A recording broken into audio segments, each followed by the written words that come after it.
I'm Nick Knudsen, joined by Will Miles. Welcome to Stand Up and Holler. On this week's episode, we will discuss the latest loss to the Tennessee Volunteers. The Gators battled but came up short in overtime.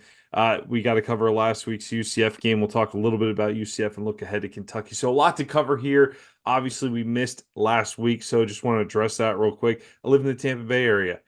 Spent last Monday and Tuesday getting ready, really last weekend too, getting ready for the hurricane that came through our town here in recent days. So obviously, a lot of Florida affected by it. I was out of power for several days as well, but I was telling Will beforehand, I think this is probably the most prepared I got for a hurricane at any point in time during my time here in Florida. I know people along the coast were very seriously impacted, so definitely thinking about everyone, especially just 1 week after Helene came through. Obviously, dealing with Milton was a pretty terrible situation for a lot of people. So we're definitely thinking about a lot of you out there. Praying for a lot of families and a lot of recovery here in our state over the next several months and maybe even a couple of years for certain places. So definitely serious subject. We like to keep it on football here, but I did want to address that because there are some people that are still impacted. We're recording this on Tuesday night here the week before the Kentucky game. So it's definitely on my mind still. Just got power back a couple days myself. I know even my own county here in Hillsborough County, there's still some people without power. So definitely thinking about people across the state here, Will. Yeah, I mean, look, I think anybody who lives in Florida has prepared themselves mentally for the idea of hurricanes, but then when one hits and all of a sudden your life is affected and thrown upside down, it has an impact. And it has an impact for people who didn't necessarily get drilled. I mean, you and I were talking about, just how tired you were in terms of putting up hurricane shutters and, finding baby food and all those sorts of things. And like those sorts of things are mentally exhausting. So hopefully for those of you who had a rough time with this one, if you're able to listen, then this is a little bit of a light in that darkness, though we do have to talk about Tennessee. And then, and then if you were somebody who was sort of like you, Nick, who prepared and lost power for a few days, but now everything's starting to come back to normal, there's a little bit of normalcy for you. So and certainly the idea that Florida made some gas that cost them a game, hey, that really is normal. So we'll talk about that and hopefully give people what they want in terms of Gator content here. Well, let's dive right into it. I did want to address that though. So for those of you impacted, we're definitely thinking about you and praying for you over here at Reading Reaction. Uh, Florida goes up onto Rocky Top. Will overall played very well on defense, kept him in the game. Certainly, Nico has his shots at times. That's a whole other discussion that Tennessee had plenty of opportunities that they just didn't execute as well. But the defense kept him in it, and you saw an injury to Graham Mertz with DJ Lagway stepping in late, drilling a pass that sends the Gators into overtime. Overall, before we get into the nitty gritty here, you got to feel decent about the performance to play tight with Tennessee. But on the other hand, there's just so many places where this game could have been won, should have been won.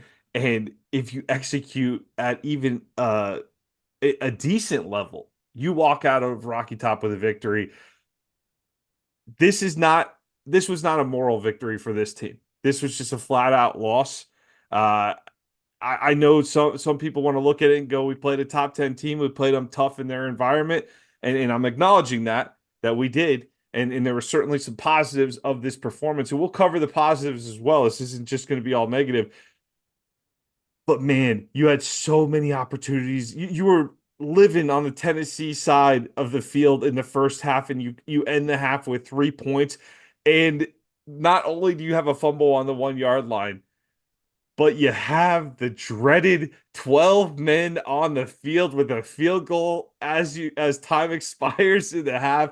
And obviously the clock runs after that penalty, so the Gators don't even get an attempt at field goal. So you walk out of the first half with just 3 points, despite playing near flawless football on the defensive side to give you. I mean, would you ever have believed we would be walking into the locker room with a shutout going at Tennessee, Will, if I gave you that a few weeks ago? So I'll tell you what, I don't want to hear about that stupid Matt again. We don't need to hear about the Matt. I think we brought the 2023 Matt to Rocky Top here, but just sticking with the first half, Will, and talking about some of the opportunities this Gator offense had to put up some points and just did not execute. Well, I mean, so I think the first thing is you mentioned Tennessee screwing up too. You had the fumble by Nico on a bad exchange. That's an unforced error. Florida gets the recovery. That's sort of the first drive. Tennessee kind of had it going. They were moving it down the field. They fumbled that ball.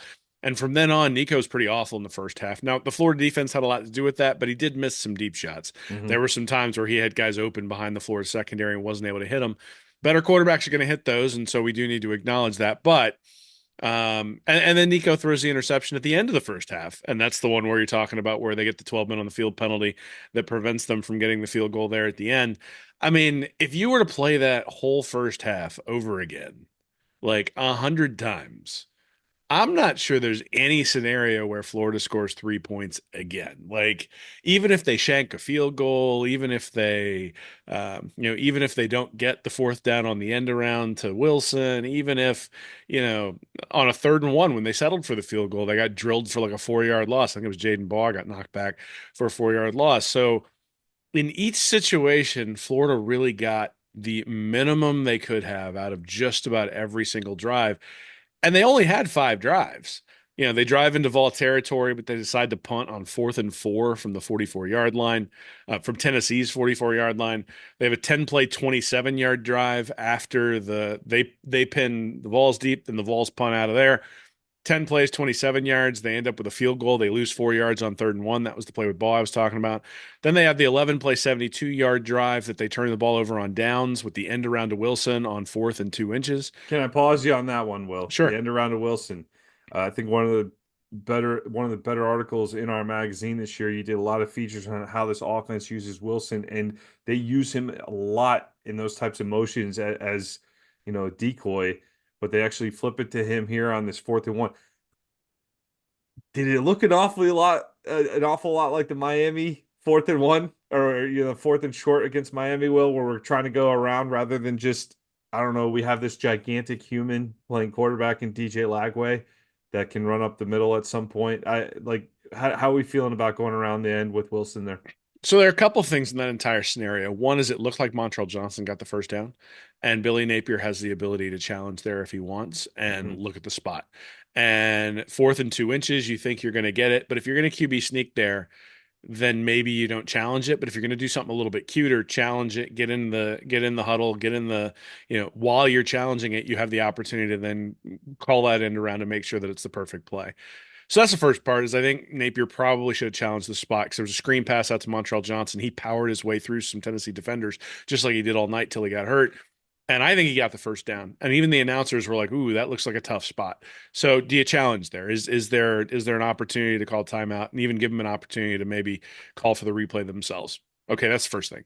Second thing is it wasn't 4th and 1, it was 4th and 2 inches. And so the decision that you're making is can you get 2 inches? And you should almost always get 2 inches with a QB sneak. And so I understand why people are like, just give it to Lagway and do the QB sneak. However, and I diagrammed this in my post-game article, on the previous drive, Jaden Baugh got drilled on 3rd and 1 and lost 4 yards because Florida's defense couldn't hold up front.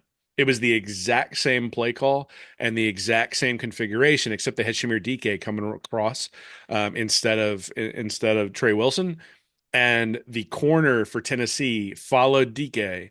And it was very clear that it was essentially if they handed it off to DK in that case, it was going to be a DK corner race. That if they blocked it well, that corner was going to have to navigate a bunch of traffic to get to DK and bring him down. Instead, they hand the ball to Ball and he gets stuffed because the middle of the offensive line couldn't hold up. So then they run on 4th and 2 inches. They now have Trey Wilson coming, and they got the exact same defense. It was the corner for Tennessee goes in motion as Wilson goes in motion. They block the play perfectly. The corner has to make a perfect play, navigating through traffic and getting Wilson. The one argument you might make is that Wilson goes down with very minimal contact, so he's not the guy who's going to fight for a couple inches. But that's the kind of play where you go, wow, Napier's got some stones to make that call when it goes to the house, because if that corner doesn't make that tackle, that ball's going all the way for a touchdown. So I don't actually mind the play call given what we've seen before. And honestly, if you then look at the next drive where Mertz fumbles on the QB sneak, Mertz didn't get 2 inches on that one. Right. Like his offensive Mertz did lineman it. got blown right back into him Right. on that play, and he was not I mean, look, he probably got 2 inches, but it would have been really freaking close. Again, I get it, Lagway versus Mertz and all that sort of Right. stuff. But the thing that prevented Napier from doing those things, the thing that prevented him from just saying, get under center and hand to Montreal Johnson, or get under center and run a QB sneak, is that his offensive line up front in the middle was not able to hold up against Tennessee's defensive line up front and in the middle, at least not in those short yardage situations. When they knew the run was coming, Tennessee, a large portion of the time, was able to break into the backfield. We'll talk a little bit later. You've got a whole stat breakdown on tackles for loss and negative plays. Those negative plays were there. That's a strength of Tennessee's defense. And so the end around doesn't bother me near as much as some of the other stuff that we're going to talk about. But look, I get why people are going to second guess it. I get why they're going to look at it and say, you've got your big quarterback in there, just run the QB sneak. I think that's probably the safe call. I think they probably get the first down if they do that. But again, this is one of the harms, and I'll say this about the second half for Lagway too. One of the problems with him only getting 1 out of every 3 drives means he only gets 1 out of every 3 snaps when it comes to the first team reps. How many times has DJ Lagway taken a snap under center for a QB sneak in practice? We don't know the answer to that, but I guarantee you it's less often than Graham Mertz. And so ostensibly in that decision-making process is not just he's 6'4", 240. Of course he can take a snap under center. The kid hasn't taken a snap under center since he started. Like high school was a shotgun offense. College, just about everything is a shotgun offense. And he didn't take one snap under center, I don't think, the entire game, even after Mertz went out.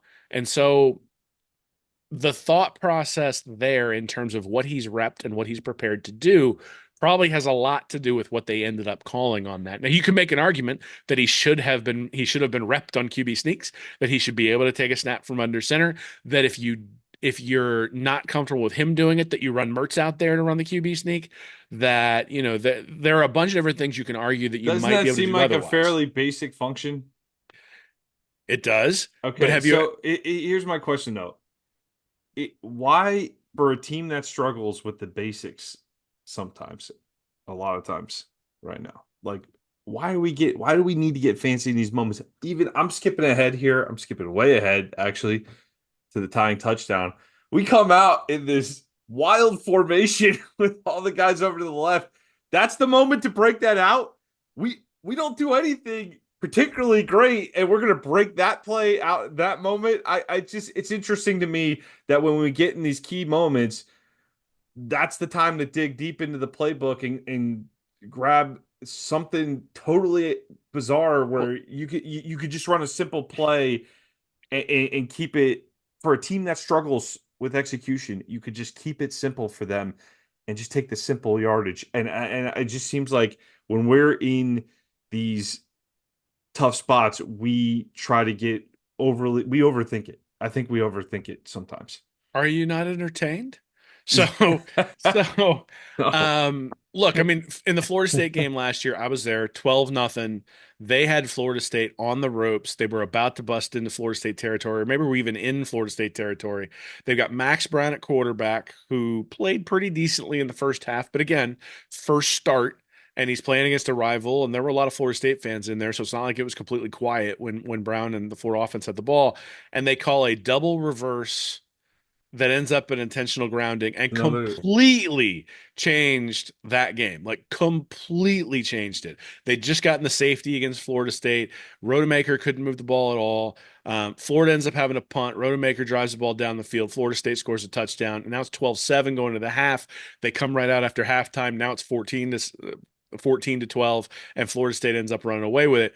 It reminded me of that, right? It was one of those things where that game against Florida State could have been, 17-0, could have been 20-0, could have been 24-0 if Florida had really executed all the way through that game. And instead it was 12-0. They make the one mistake with the reverse. or with the double reverse throw, and all of a sudden Florida State takes advantage. And it felt like the same thing against Tennessee, where you look at it, you're like, that game could have been 24 to nothing, 20 to nothing, 17 to nothing, something like that going into the second half. And yes, Tennessee made mistakes too, but that's sort of the whole point is that when you're playing a top 10 team, you can't afford like, and they make mistakes and they give you things like that. You have to make them pay. So Florida comes away, they get the fumble, they don't get any points out of that. They get the interception, they don't get any points out of that. They had multiple explosive plays where they didn't get any points. So they had a pass to Boardingham on the drive where they turned over on downs. They had a run for Johnson on the fumble on the drive with the fumble from Mertz. And you know, those were the only two explosives they had in the first half. They didn't get any points out of their explosive. They didn't get any points out of their turnovers. And when you do that, you've set yourself up to, you're not going to get 47,000 chances. Like Tennessee's not just going to sit there and hold the ball out and say, here, please beat us at home. You have to take it. And Florida had one good drive the entire game that they actually finished. That's the touchdown drive that Mertz throws where he tears his ACL right afterwards. And other than that, there was no drive that was either competent and finished or or or I mean, there just weren't any. Like I'm not done with this first half though. So let's stick with this first half because you have three trips into the red zone for Tennessee, right? The field goal that we kicked was outside of the red zone, for but the Florida, next for Florida, not for Tennessee. no, I'm sorry, three trips for Florida into the Tennessee Into red Tennessee, yeah, zone. yeah, yeah. So I'm excited here, man. I'm just rolling. Three trips for Florida into the Tennessee red zone. Thank you for correcting that. Uh, we obviously end up with the downs. We talked about the sweep outside wide to Wilson, the fumble with Mertz, offensive line gets blown up, ball gets knocked out. Okay, but Will, the absolute inexcusable one here is the end of the half with the field goal unit. How does this happen again? How are we in a spot where when I first heard the call, I figured, oh, they probably trotted an extra guy out at first and he ran back. He didn't run back in time or something. But you look at it, there's 10 guys lined up blocking, and you have the holder and the kicker, and it's like, do these guys not practice this every week and know who's supposed to be standing next to them? Like even the players aren't standing up going like, "Hey, get off the like there's no communication amongst the players." It like forget the coaching aspect of it. The players on the special teams unit know who's standing next to them. Those guys practice that all the time, or at least they should be. I mean, we do have a mat that helps us count to 10. It's not even 11. The mat counts to 10 and we had 12, man. And it I, did make its way to Knoxville. It did I make its way there. it did. Graham Marsh tweeted that out. Thank you, Graham Marsh, for the confirmation. But the mat that counts to 10 somehow delivered 12 onto the field. I just I'm beside myself that this is still an issue. And really this whole first half, if you want to if someone does not follow the Florida program closely and they say what went wrong during the Billy Napier era, just show them this first half of football. This is everything. You have literally everything that we've seen in a few years condensed into one half of football. Infuriating way to go into the locker room. And really it would only be 6-0, but in a game where you can end up in overtime, it's obviously you fumble on the 1 yard line and you get a field goal that you make taken off the board. Killer. Killer. Well, so I want to go back to the previous drive because we're glossing over it because we're like, oh, it's a fumble by Mertz, it's a freak accident, those sorts of things. I want to read you the four plays before they had Mertz run the QB sneak from the one. Montrell Johnson Jr. run for 23 yards to the Tennessee 38 for a first down. Graham Mertz complete to Elijah Badger for 18 yards to the Tennessee 20 for a first down. Montrell Johnson Jr. run for 6 yards to the Tennessee 14.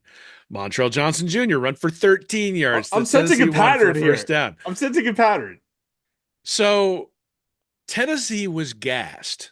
They've spent the entire time they have spent on their heels in their own territory. Their offense has been terrible. Florida's winning the time of possession. we are, if you're going to make the argument that 240 pounds Lagway should do the QB sneak, who's the best guy to give the ball to in that circumstance? 23 yards, a pass play, 6 yards and 13 yards. And that 23-yard run, he ran over a corner like the mascot when they've got the Colts mascots out there, Like like the taking on the kids. little kids. Like that's what it looked like. Like Montreal Johnson should Yeah. have given them the too small thing that they do in the NBA when he ran the guy over because he just absolutely trucked him. Johnson has it going, and instead you run a QB sneak with your non-mobile quarterback. And look, maybe Johnson gets stuffed, but out of all the times that you're gonna and the defense knows that when Mertz comes under center, it's a QB sneak. That's the only time they go under center.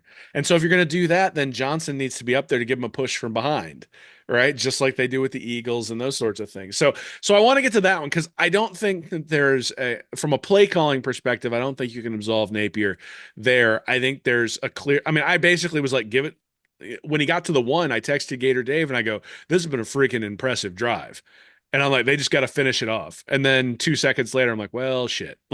That was my exact reaction. All right, so now let's get to the end of half. The 12 men on the field is actually not the most egregious part of that drive. The most egregious part of that drive, well, there were two. One is they blew a timeout when the clock was stopped because they had an illegal formation.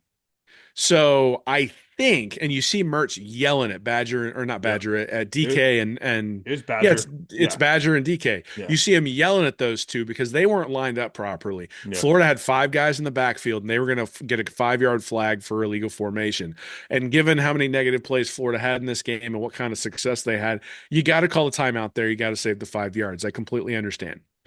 But then Graham Mertz gets sacked and there's like 20 seconds left when he gets sacked. If Mertz throws that ball away and gets an intentional grounding, you get a 10-second runoff, but your field goal unit has the ability to line up because they're throwing out the flag and they put it right where the sack is, and then they go, there's a 10-second runoff. Now the clock starts right when the whistle goes, so you got to be ready to go. But it's not a fire drill if that ball gets thrown away. Is that a tough thing to tell Mertz to do? To like go against every instinct he has when he's in the pocket and throw it out of bounds and take the intentional grounding? Yeah, but he could have sat there and spiked it at his defensive line and they end up with a better outcome than having to run out on the field and have a fire drill to get the field goal off. But then you compound it by you actually do get the field goal off. I assumed it was a false start or it was something where they hadn't lined up properly. I didn't even for a second think, for the love of God, they got 12 guys out there. And of course, they have 12 guys out there.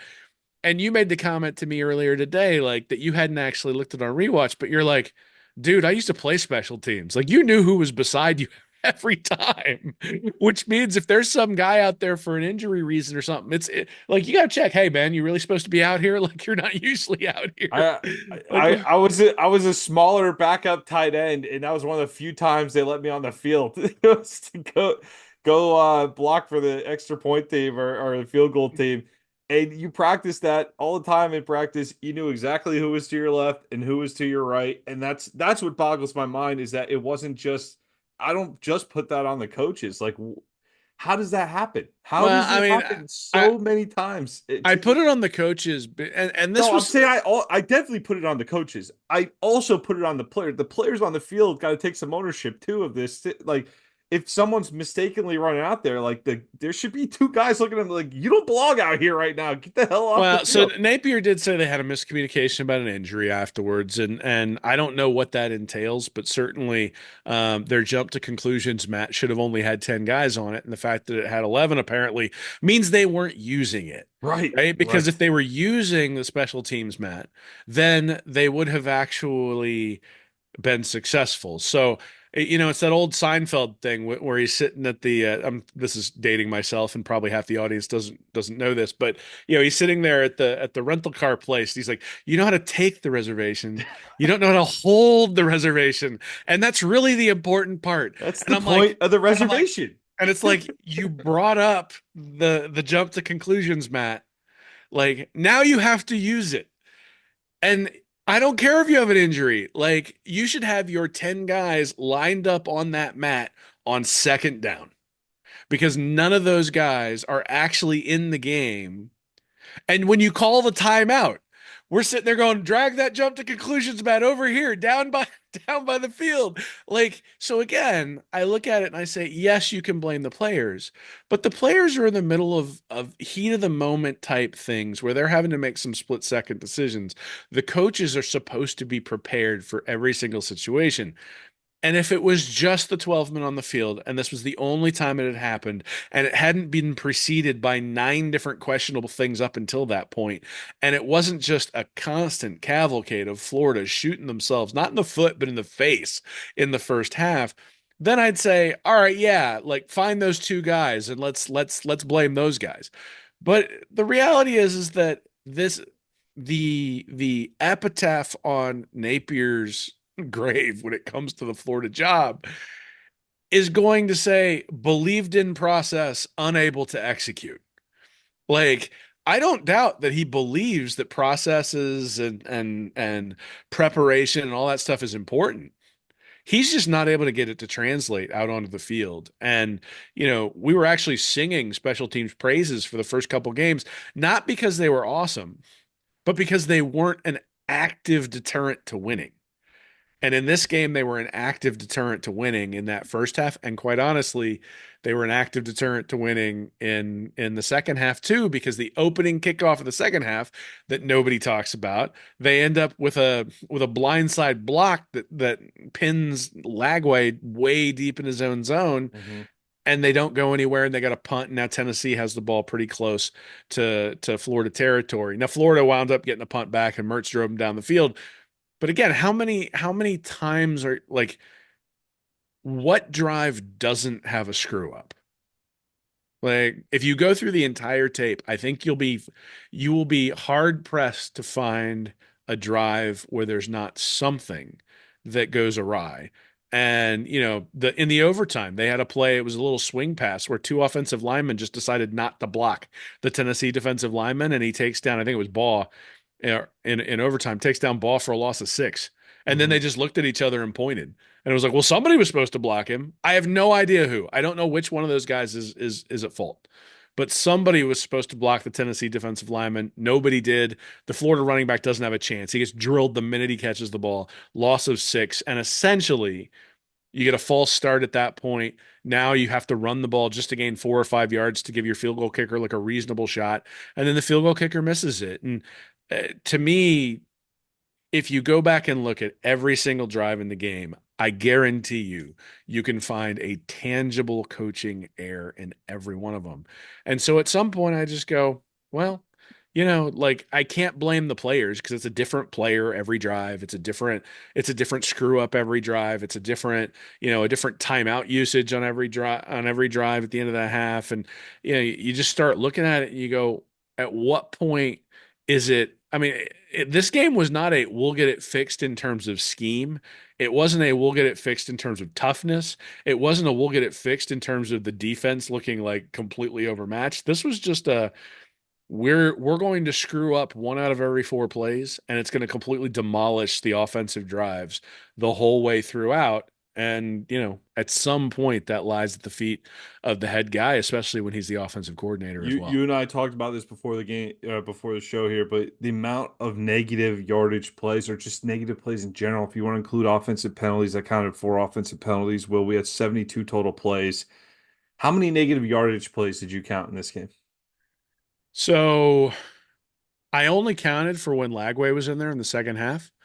I had 12 negative plays. So they had 3 penalties, 2 sacks, 5 negative runs, and 2 screen passes. I haven't gone back to look, but I can almost guarantee you that at least 4 of the 5 negative runs came out of the pistol. And there were multiple drives where they just made Lagway, they put Lagway in some impossible situations. So the first drive he's out there, he throws an incompletion. They run the ball on 2nd and 10, which is what they always do, lose 2 yards, and now he's in a 3rd and 12. Hmm. Then he throws the interception. That was a bad interception on the second drive that he's out there, the drive right after Mertz goes out. Like that's a bad interception, and that's on Yep. Lagway, no doubt.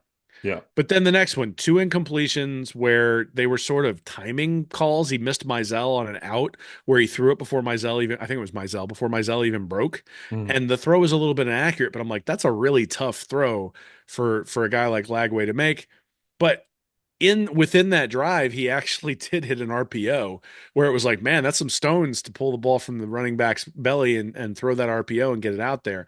But again, 3rd and 10 on that one, 3rd and 13 on the next one. They had 2 runs and a delay of game penalty. So certainly not trusting him.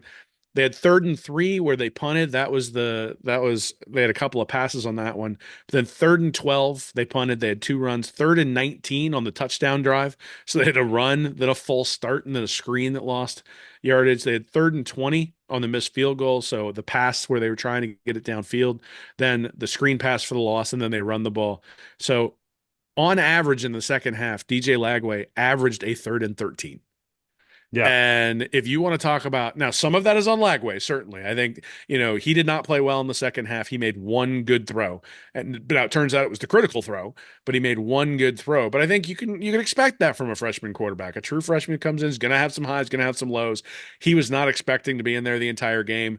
I I will have to go back and really take a close look, but I will say that based on my first and sort of second watching, it does not appear that they ran anything like they didn't run anything different in the second half than they ran in the first half.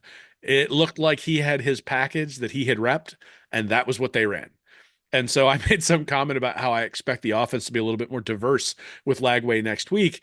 And somebody's like, have you ever known Billy Napier's offense to be diverse? And I'm like, well, not especially, but he's actually going to run the whole offense. Like he's going to have enough first team reps that he's going to be able to run the entire offense. So, and then the offensive line, 5 tackles for loss on running plays, 2 sacks, 3 penalties, one of which was a delay of game, so that's on Lagway, but 2 false starts that were just killers.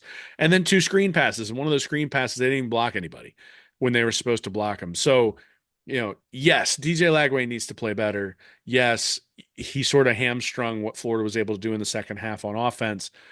But let's not pretend that this is all on Lagway. That this was something where when Mertz went out, you could sort of feel the entire team deflated. And instead of sort of picking it up to be able to support Lagway, they deflated a little bit, and you could see that in some of the negative plays. You could certainly see that in the 3rd and 13 that he averaged there in the second half. It's just tough. You're not going to convert 3rd and 13s, whether you're Graham Mertz, whether you're DJ Lagway, or whether you're Kyle Trask. Like Kyle Trask, we had confidence he could convert a 3rd and 13, but if you would have put Trask in 3rd and 13 for an entire second half, Florida's not scoring a bunch of points. That's just sort of the reality, and so it was a rough day all the way around there in the second half for the offense. And you combine that with the first half where they actually looked pretty good but couldn't finish. And that's how you end up losing this one in overtime, even though quite honestly, Florida dominated Tennessee. See, you counted the Lagway drives. I counted the whole game. Penalties, turnovers, negative plays, negative yardage plays. 25% of all snaps. 25%. So you randomly said Hey, one so when out I of said four. one out I of don't know four, if I you was accidentally right. said 1 out of 4, but I went through it. It's literally 1 out of 4 snaps. So one out of every 4 snap, it's a penalty, turnover, or negative yards. And to that point on the negative yards, and this is something I think you first picked up on this because Bud Davis started harping on this, right, with the pistol formation on on Oh yeah. on Twitter. Bud Davis, awesome follow. Gators Game Day with Seth Varnador. They do a great job over there too. Check their podcast out. But he talked about what is his specific stat with first down pistol handoffs? Well, So I want to say it's around 65% or right. 70% of the time when Florida's in a pistol formation, they run the ball.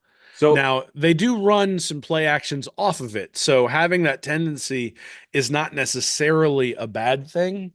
If you can run the ball out of the pistol and get the safeties to come up and bite, then the play action can be really effective. But if you're not being effective at it, continuing to do it seems kind of, and so 65 to 70% is kind of crazy on the other side. The other thing is when the running back is offset, they're like 70 or 75% pass. Right. So if you think about it as a defensive coordinator, what do I play? Do I want to play coverage? Do I want to be aggressive? Am I going to go on a run blitz? Like, what am I going to do? You are 6 or 7 out of 10 times, if you go on a run blitz when they're in the pistol, that's the right call. 6 or 7 out of 10 times, if you play coverage when they're in the offset, that's the right call. And that's the issue is that there's not enough diversity and not enough playing off of those tendencies to make the defense be honest in those situations. So I was watching the game, and the thing that stood out to me was they seemed to first down, first and 10 on any first and 10, they seem to be in the pistol a whole lot. So I went back and on the rewatch, I just kind of noted down each time they handed the ball off out of the pistol in first and 10. They did it on 16 different occasions for 73 total yards on the ground.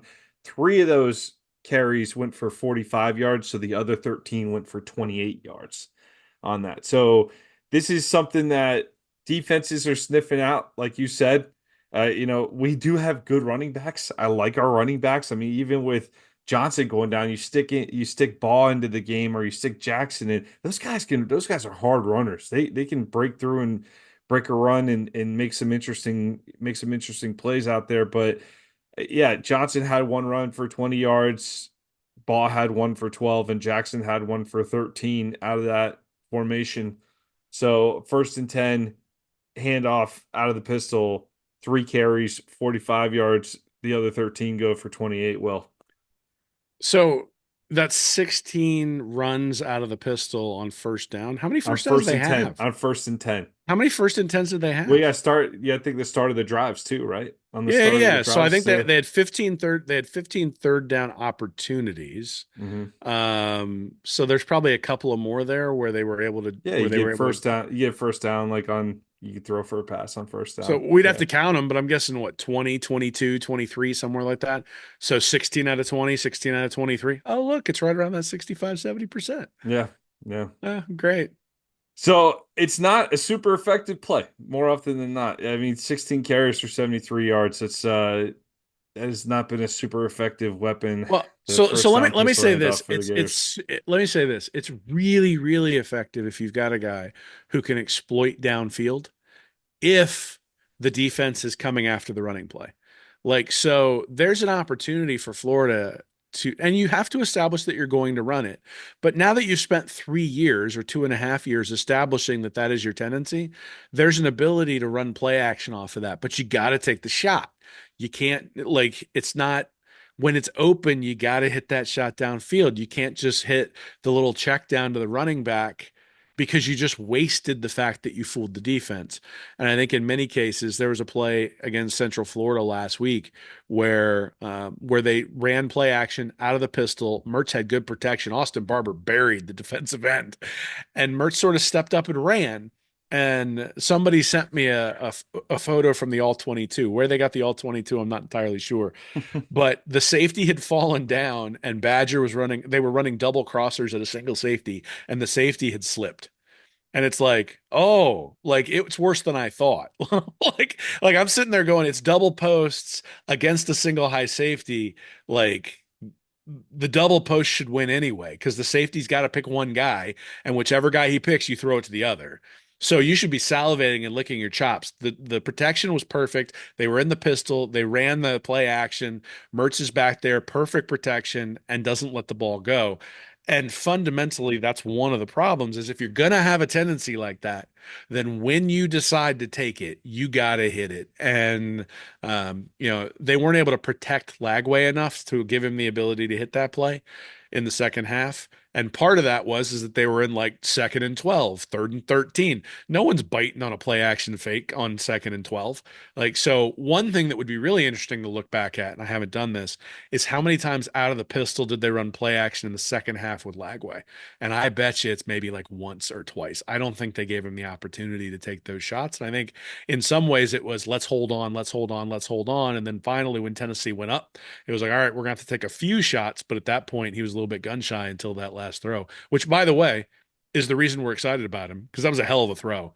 Like, And that's what you're going to get with the true freshman quarterback. You're going to get a lot of mistakes. You're going to get some errors. You're also a guy with this level of ability. You're going to hopefully see some sparks as well. And in the biggest moment on the road, in an environment where it looked like Neyland was just on fire for most of the second half, especially when Tennessee was coming back. It was getting louder and louder. But Lagway steps up in the biggest moment and delivers that pass. Overall, I'm with you. it wasn't a pretty night for him. It wasn't a pretty performance. Difficult spot to step into for him. He still puts the Gators in position to head to overtime. I thought DK had a hell of a second half, ran a great route on that play. It was just completely wide open, but you still have to step up in the pocket and just drill that throw. We haven't seen that type of throw a whole lot the last couple of years. Yeah, so since we're on Napier, let's go, or since we've left Napier as a topic, let's go back to that. So they take over on that last drive at the Tennessee 31, and there's 2 minutes and 31 seconds left. And I went through this in excruciating detail on Gators Breakdown last night, but they averaged 38 seconds per play Hmm. on 3 plays. And so if Lagway decides to try to run to get the first down, they're back in scramble drill again, trying to get up, trying to clock the ball so that they then have opportunities to make the throw, to make a few throws into the end zone. But they had blown so much time by the time Lagway threw that ball that if he'd have been tackled behind the line to gain, given how long it was taking the Florida offense to get a play off, I'm not sure they would have gotten a real opportunity to go after the end zone. Now, some of that might be that you have a true freshman in there, but 2 minutes and 31 seconds with multiple Right. timeouts and the 2 minute timeout as well. And it still took 38 seconds per play, and they'd run the clock down to 30 seconds. Now, some people have come after me when I've talked about this a little bit. I'm like, well, you didn't want to leave time for Tennessee. That was a miracle play from the Tennessee 27 on 3rd and 18. Like when you get to that point, you're not trying to manage the clock. You're trying just to score or get a first down or Right. whatever. And This given how wasn't a anemic, steady drive that slowly trickled into the end zone on your own time. You well, had, and you can play the clock when you're at the 4 yard line yes, and you're going to be able yes. to take 4 or 5 shots. They were at the 27 yard line Yeah. when Lagway hits that throw. So one of the special things on that throw is that he keeps his eyes, and he's about to take off. And instead, he on the run off platform makes a perfect throw to DK. And if it's not a perfect throw and DK gets tackled, we're in the same situation, 35 seconds left or whatever it is. And now you're up there scrambling, trying to clock it at second and down, it's second down, and now you got to get the ball in. And again, we saw how ineffective Florida was in the red zone. Do you have a lot of confidence that Florida's getting the ball in? So I was taking notes at this point, just ready to lambast Napier for the clock management on that fourth quarter drive if Florida hadn't been able to put the ball in. And again, this is just indicative of a lack of preparation and a lack of attention to detail within the standard things that you need to do. Like a 2 minute warning, 2 minute offense type situation is something that Lagway should have been repping since the day he got into Gainesville, right? I mean, 2 minute offense is not something that's like, oh, we've never repped this before because he isn't the full-time starter. Like that kid should have done a lot of that by now. And the other part of it is that if he's not capable of doing it, then he shouldn't have been playing every 3 drives. like, like, the splitting, like you asked me earlier why is everything so hard? That's not the way you asked it, but why is everything so mechanically? Why do we get cute? Why is the attention to detail bad? I don't even remember what you asked me because it's like ridiculous all around the block here. But the fact that they have this weird quarterback rotation between the two of them is indicative of the overall holistic problem in my estimation is that they're unable to make a determination as to who the best quarterback is. Because if Graham Mertz is truly the best quarterback, then DJ Lagway doesn't need to be playing. And if DJ Lagway is the best quarterback, then Graham Mertz needed to be told to sit down. And this half pregnant thing where you're going to give the guy a few snaps. Now, look, you can say at this point, well, I'm glad he got snaps because he's going to be prepared. Maybe, but it didn't look like it prepared him for that second half against Tennessee. So, how much does one in every 3 drives really prepare the kid?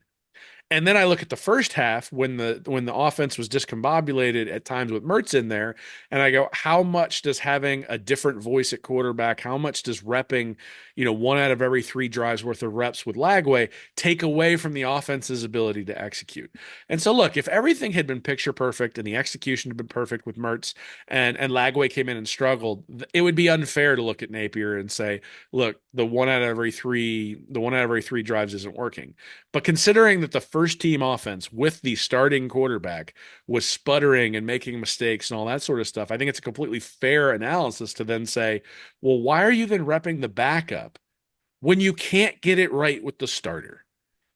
And people will be like, that's hindsight. I don't know. I've been talking forever that I hate the two quarterback rotation. Make a decision, like who's the best guy and ride with it.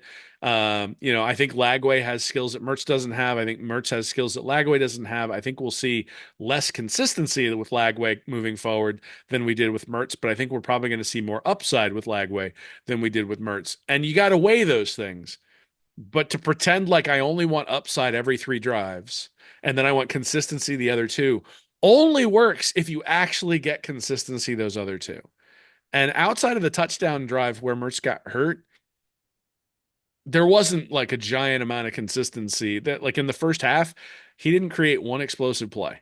They had five drives. He didn't create one explosive play. Now they were in Tennessee territory all the time, but one of the longest drive to get in Tennessee territory was actually Lagway's drive. Oh Hmm. well, no, I think the one where they got down to the one was a little bit longer, but you had two 70+ yard drives. But I read off Montreal Johnson for 26, Montreal Johnson for 13, Montreal Johnson for 6.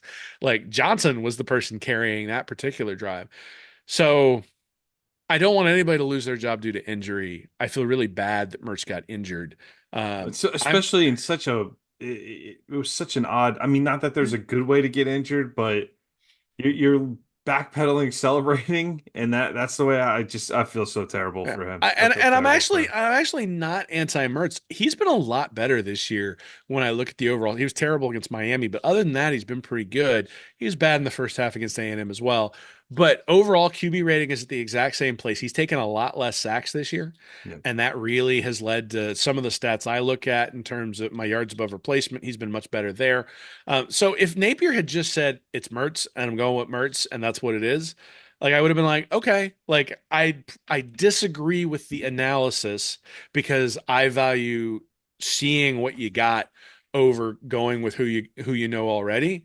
But look, Napier's trying to save his job. I would understand why he did that. But the one out of every three drives, the one out of every two drives, and they did one out of two, and then they're like, oh well, that didn't work well, so we're gonna do it one out of three. It's almost like, I told Lagway he's gonna play, so I have to get him in there, or I told Mertz that he's not going to lose his job, so I have to make sure that, like, I don't know what was said behind closed doors to either of those guys, but the fact that they had this sort of controlled sharing of the responsibilities, but then come out and look completely discombobulated, to me, that's the problem, right? It's not necessarily that you're discombobulated, though that would be bad enough. It's that I know you've been splitting snaps. And splitting those snaps clearly probably leads to some of this discombobulation that's out there. That and not having the jump to conclusions, Matt, in the right spot. Jump to conclusions like that. Uh, the Mertz injury, we just addressed it. ACL, confirmed ACL injury, out for the year. That will likely end his tenure with the Florida Gators here. A Mertz was a. I thought when he came in, I was not impressed by Graham Mertz at Wisconsin. I thought he played very well in the 2023 season, and he was the established starter coming into this season.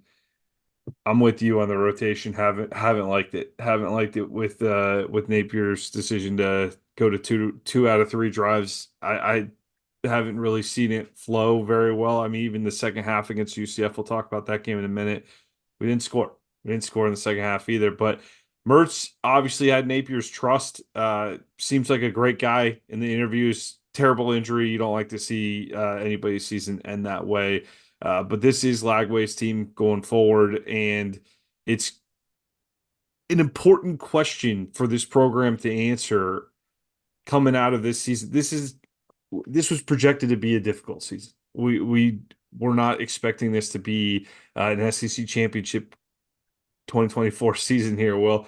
But if we can at least walk out of this season with some good experience for the quarterback of the future and to really see how he plays in some big moments, because we got some huge matchups coming down the road. I think that could be a positive. If you're looking for some kind of silver lining out of an otherwise tough season, it could be that the back half of the year is going to be spent seeing how this 5-star kid out of Texas fits into your future. Yeah, I mean, I think obviously there's a lot to. So, first thing I want to address is Graham Mertz has been nothing but class the Hmm. entire time he's been at Florida. Easy guy to root Like, for in that sense. Yes.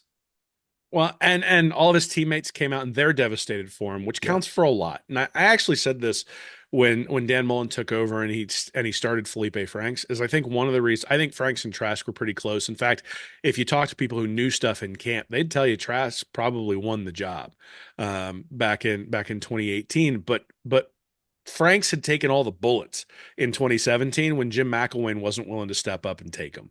And in many ways, I think, it was one of those tie goes to the runner. Like these guys, and Frank's had a little bit more mobility and certainly Trask from the standpoint of not being a high profile recruit and hadn't seen it out on the field either. And so look, I understand why that decision was made, but one of the things I wrote about when Franks left was that he had the buy-in from the players and that matters a lot. And Mertz clearly had that from his teammates. Those guys were clearly devastated for him. You could feel sort of the air come out of the team when he injured himself.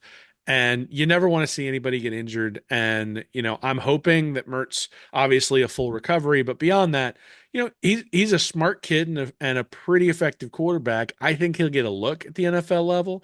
I think he'll be an awesome coach. And I think we have to be thankful that he was a Gator because of the way, in many ways, because of the way that he and DJ Lagway have operated with each other, right? That Yes. we heard about it during the broadcast. Those guys are roommates on the road. Certainly, Mertz publicly has had nothing but praise for Lagway and vice versa. But that seems to be real. That doesn't seem to be like, oh, they just know that's what they're supposed to do. It's like, I'm sure there's some healthy competition there because there should be some healthy competition there.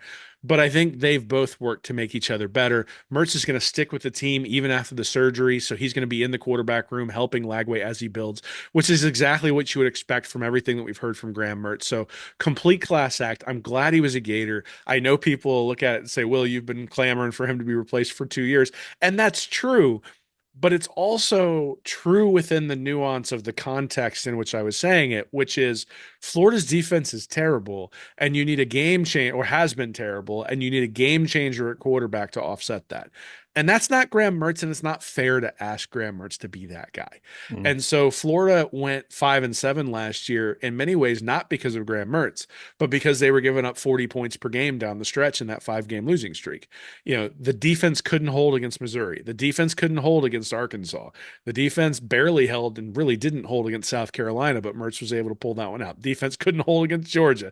Defense couldn't hold against Florida State, and that wasn't even Mertz's fault. But there in the second half, the defense couldn't get the job done against an offense that this year we've sort of seen what happens when that offense doesn't have Jordan Travis. And so maybe that was a worse loss than what we maybe even imagined at the time.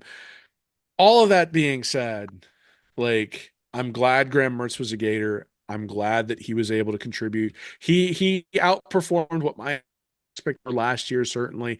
I think he did get better this year. And I think that there's a lot to be said for some of the things that he provided. But I also think that DJ Lagway has more upside. I don't think there's any doubt there. And so that's sort of where you go after you go, all right, like, this is the SEC. Injuries happen, and I feel bad that injuries happen, but they do. And you have to move on. Now, it's interesting. I think if you look back at Anthony Richardson, his first real start, because I don't consider his first like that tail end of the Mullen era to be like him gaining all sorts of experience, which is, you talked about the Lagway, or you talked about Lagway getting experience this year. That's the question, right? Is it going to be valuable experience as he goes forward? But Richardson in 2022 has an 83 PFF rating against Utah, then 42 against Kentucky, 42 against USF, 78 against Tennessee, 94 against Eastern Washington, 59 against Missouri, 76 against LSU, 60 against Georgia, 86 against Texas A&M, 72 against South Carolina, 84 against Vanderbilt, and 68 against FSU. That was a game where he was awesome in the first half and terrible in the second half. There was a ton of Jekyll and Hyde with Anthony Richardson in 2022. And so that probably should be our expectation for DJ Lagway. His QB rating this year is 166, but if you take away the Samford game, his QB rating is 114. And so that's going to be the question, right? Is how much of that Samford stuff that we saw exists when he's playing the Georgias of the world, and the LSUs of the world, and the Ole Misses of the world, and the Kentuckys of the world coming up this week.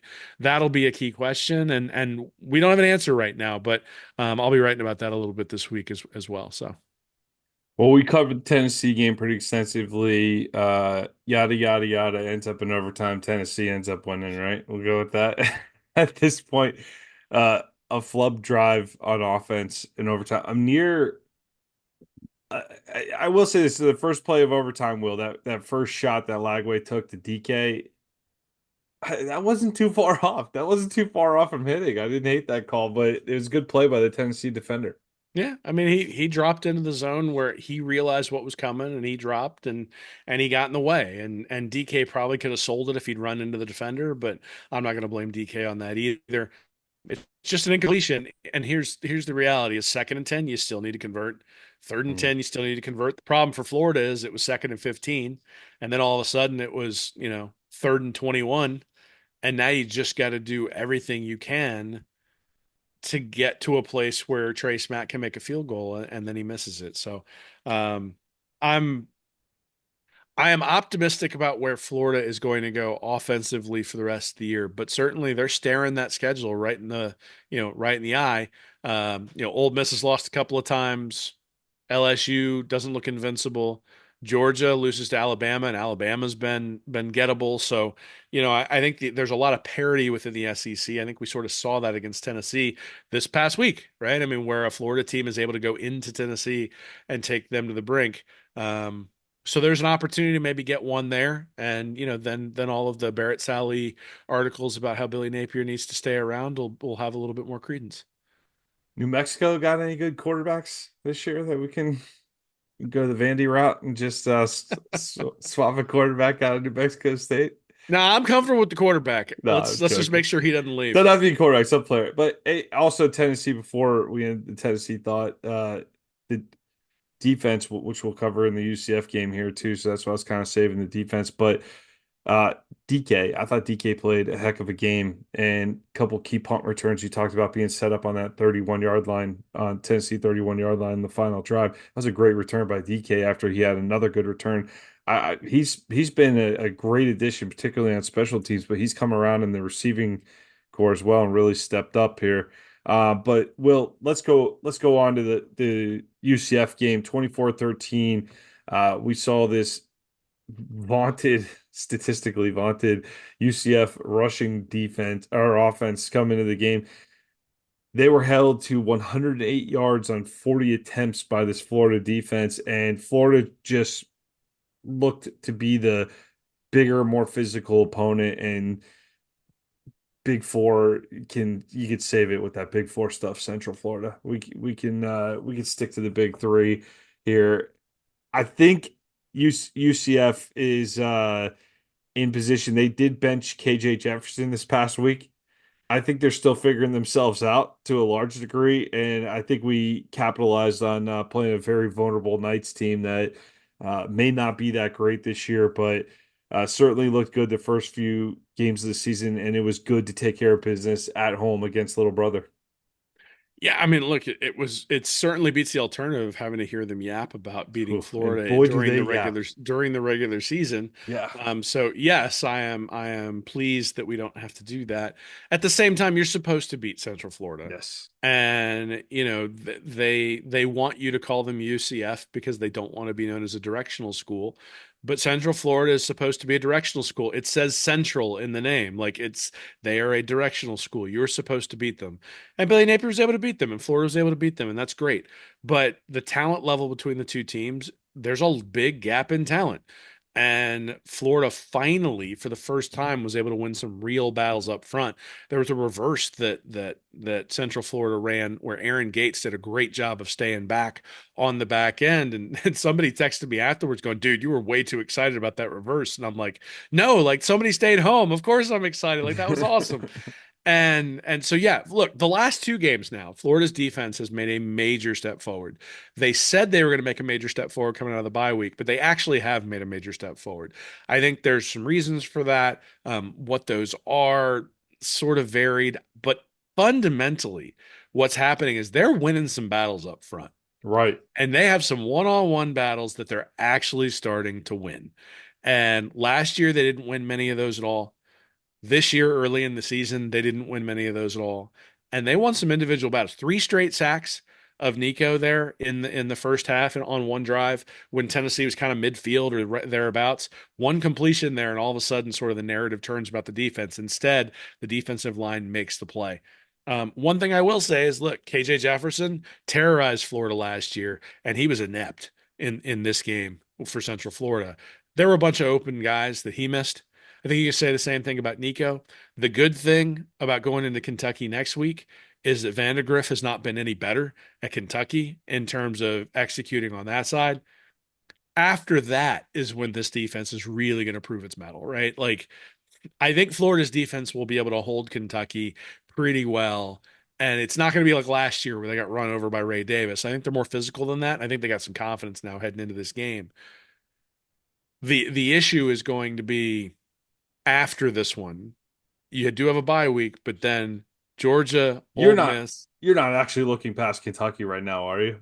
I mean, I'm not looking past them because I'm pretty sure you sent me picks earlier today, and I picked Kentucky to win. So, so no, I'm not looking past them, but I'm saying that if Florida really is going to make, if the defense really has made a leap, I don't think you're going to find that out against Brock Vandegrift. Hmm. Like you might find out that they haven't made a leap against Brock Vandegrift, but you're not going to find out that they have made a leap. Because again, you think about it, the guys that Florida's defense has shut down, the offenses have been incredibly one-dimensional, right? The offenses have not, like, Central Florida has to run the ball because KJ Jefferson is a running quarterback, and that opens things up for him. And in this game, I think he had negative 18 yards rushing against Florida. And certainly some of that was sacks.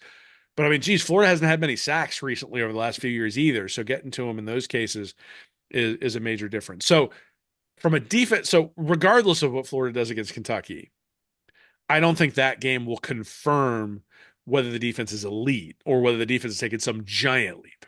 Now, look, just not being putrid is a pretty significant leap for this defense. And so getting to that point, they had Triquez Bridges there at safety to start. They've made some personnel changes. Pup Howard and Jaden Robinson were all over the place at linebacker. So you're seeing the pieces start to come together of a unit that can be much, much, much better than it was last year. And the last two games has been much, much better than it was last year. The question is going to be, is this a middle of the road unit? Or is it really an elite unit like we've seen against Central Florida and like we saw against Tennessee? And if they can pump it up to there, now all of a sudden, those games where you're like, oh, that's a clear loss for Florida. Well, some weird shit happens, and there's an opportunity for Florida to maybe steal one. And so, I'm looking forward to that. I've told people multiple times I don't root against my team. I want Florida to do well. And I'd love it if they win the rest of them on their schedule. I don't think that's going to happen, but at the same time, um, I want to see that happen, and I'm hopeful that things really have improved and that this isn't just a mirage. Let's take care of Kentucky this week. I'm willing just to totally focus on this game. One game at a time with this team. One game at a time with this team, but Kentucky's just had our number in recent years.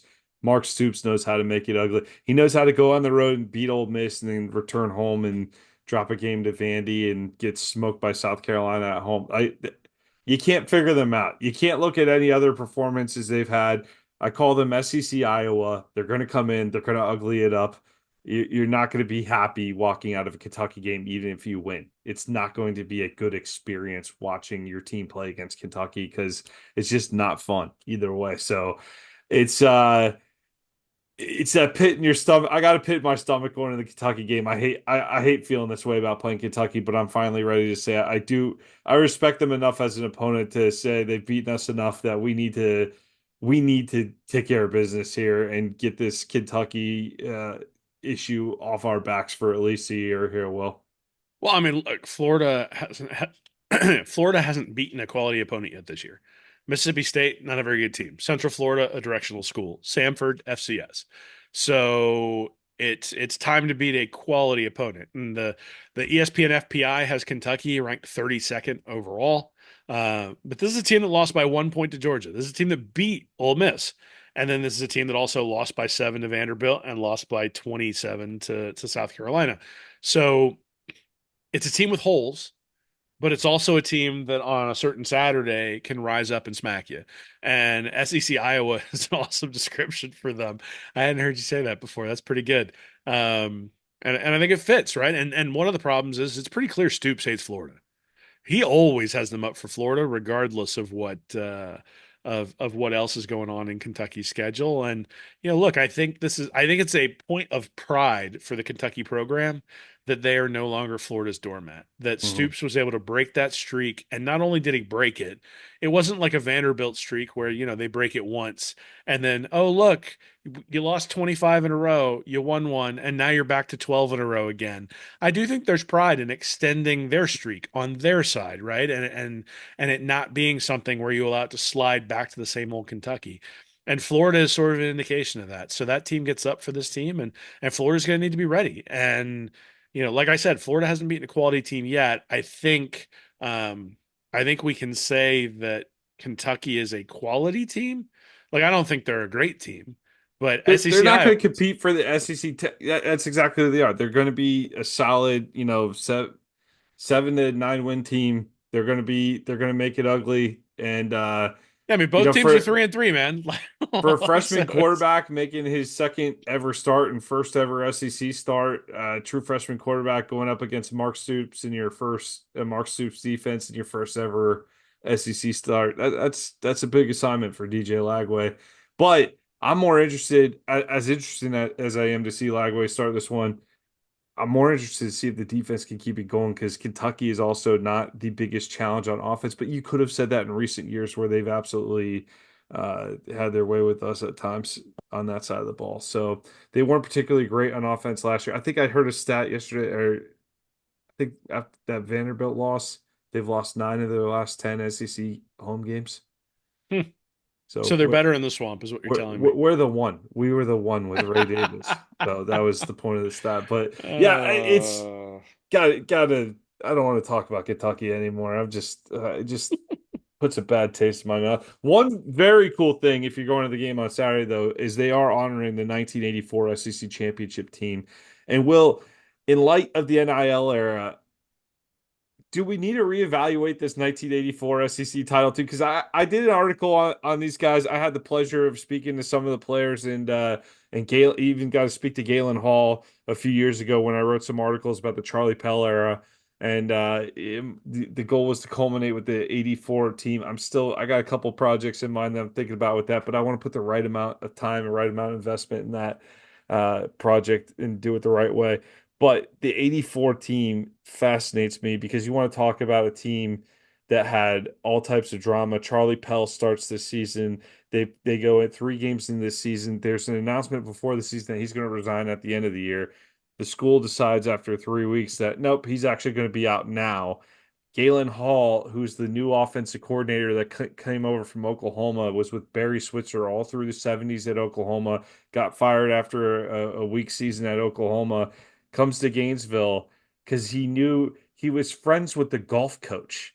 He knew the golf coach at Florida that had been at Oklahoma, and he also had connections. Mike Shanahan was uh, was the OC at Florida under Pell for a few years, and he had connections with Shanahan as well. So he used to go out to. He said those two guys were connected. Oh, Shanahan was a GA at Oklahoma back in the day, so Hall knew him from his Oklahoma days. So he heard from multiple people. He's like, I took the job sight unseen, came down to Florida. So that's how unconnected to Florida he was. It's like he had never checked out the school, never been here. And 4 games in the season, he becomes the head coach. One of my favorite parts of the interview is his first game was in the swamp against Mississippi State, and he said we had a 1 p.m. kickoff, and as a bald man, I learned that you have to wear a hat in the swamp for a 1 p.m. kickoff because I was absolutely scorched on top of my head by the end of the game. But the Pells, Charlie Pell and his wife Ward, were up in the box for that game, and the team gave him a big salute. The team went on to rip off wins the rest of the season. I believe they are actually at 9-1-1. They were actually not only the SEC champions, first ever SEC championship in Florida history, 51 years of SEC football first ever team to do it. So it was a massive accomplishment.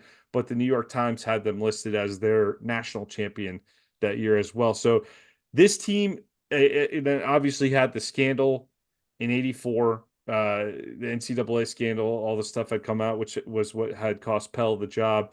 The team gets stripped of the SEC title by the SEC after the executive committee agrees to allow them to keep it because Florida did not go to the Sugar Bowl that year. And they said, that's enough of a punishment. We're going to let you keep it. Vanderbilt and Tennessee get together, raise another vote at a meeting in May of 1985, and they end up voting by the slimmest of margins. I believe it was 6-4 to strip the Gators of the SEC title. So it's amazing to me. It's a fascinating story. If you got time to go look into this team from '84, what they went through in the aftermath of how the title was stripped, it's absolutely crazy. And the reason I started digging into these teams, Will, is because when I first started coming to Gator games, my family moved to Florida when I was 12 years old. I first started going to Gator games. I thought it was so weird that up on the wall they had SEC champions with all the Spurrier years, and it said first in the SEC '84, '85, and '90. I'm like, what's the distinction? I didn't understand that as a kid. Started looking into it, and I loved that part of Florida's program where it's just kind of like, you know what? Yeah, you took them from us, but we're still going to acknowledge them and put them on the wall. And basically, I'm telling this entire story right now to say, put it back on the wall. I know, like, we won some big boy titles and we thought, yeah, we don't need to play around with this game anymore. Acknowledge those guys. It's awesome that they're bringing them back into the fold and welcoming them into the stadium. The '85 team deserves the same reception next year. And Spurrier always talks about that '90 team being special, being the SEC champions as well.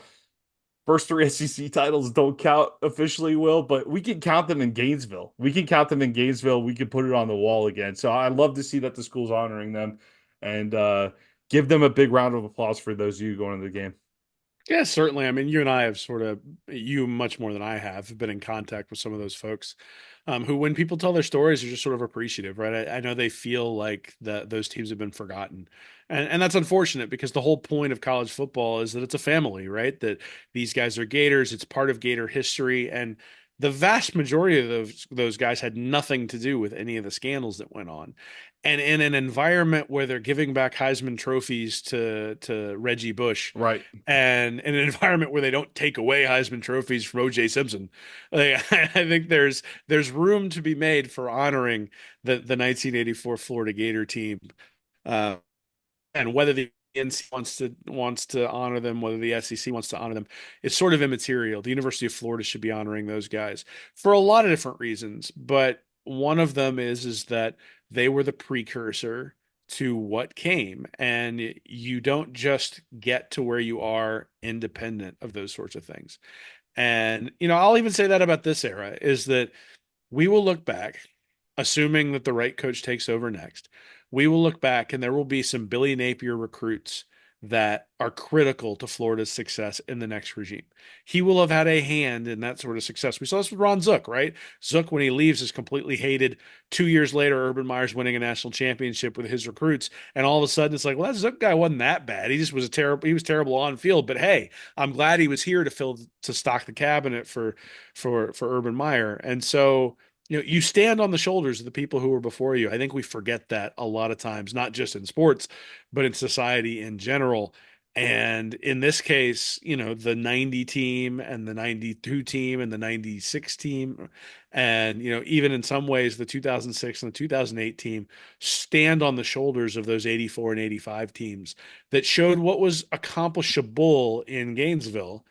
And then obviously you hire a special coach in Spurrier who's able to really accomplish that in a way that nobody has before. Like, I don't think Pell or Hall were of the level of Spurrier, and I don't think those teams were of the level of those teams in the 90s. But there's a reason why Florida was called a sleeping giant. And the reason they were called a sleeping giant is because teams like those 84 and 85 teams had shown what was possible if you got the right coach and the right players down in Gainesville. They were finally able to get it right in And, 1990, get it right again in 2005, and yeah. hopefully they'll be able to get it right again in 2025. And the right funding. I mean, Charlie Pell was so instrumental in building a lot of the foundation of the financial success of the program. He became buddies with a fellow by the name of Ben Hill Griffin Jr. I don't know who Uh, that is. Never heard of him. yeah, for those of you who want to maybe look at the sign on the stadium, but there was a nice foundation that was laid even through after the scandal with the NCAA. If you go back, go read. I believe there's 100 plus violations. Go read them. Go read them. It's a lot of t-shirts, guys. And again, it was against the rules. They broke the rules at the time, but this wasn't everybody's getting these gigantic bags of cash because the coaches at the time were making they weren't making that much at the time either. This isn't Nick Saban's making $8 million and all the Bama players are driving Chargers situation. Like, I don't think Charlie Bell is driving that nice of a car at the time. I think the Booster Club gave him a nice car after they won the SEC title. That was a big story because he had been fired. He was supposed to be this disgraced coach, and the Boosters gave him a nice car on the way out. But it's a really cool story the way that whole thing was built in '84, and you go from 0-10-1. So you want to talk about Will just talked about potentially the future. One of the great parts of that story is you were 0-10-1 in Charlie Pell's first season in 1979, and then in 1984 you're winning the first SEC title in school history. 85 you get the first #1 ranking, and then the rest kind of just takes off from there. Throughout the late 80s you're recovering a little bit, and then they get the scholarships numbers back up, and they lay a nice foundation for Spurrier to step in, and then Spurrier was Steve Spurrier. So it's a cool part of Florida history. If you don't know much about it, I encourage you to read up on it and look into it before the game this weekend, and definitely give those 84 guys a huge round of applause for those of you going to the game. Hey, everybody. Thanks for listening to Stand Up and Holler. If you're interested in more information from me and Nick, you can go over to readandreaction.com. You can like and subscribe our YouTube channel here at Read and Reaction, or you can go to patreon.com/readandreaction to support us, get extra information, and we do Ask Anythings over there every once in a while as well. So check us out. Thanks for listening.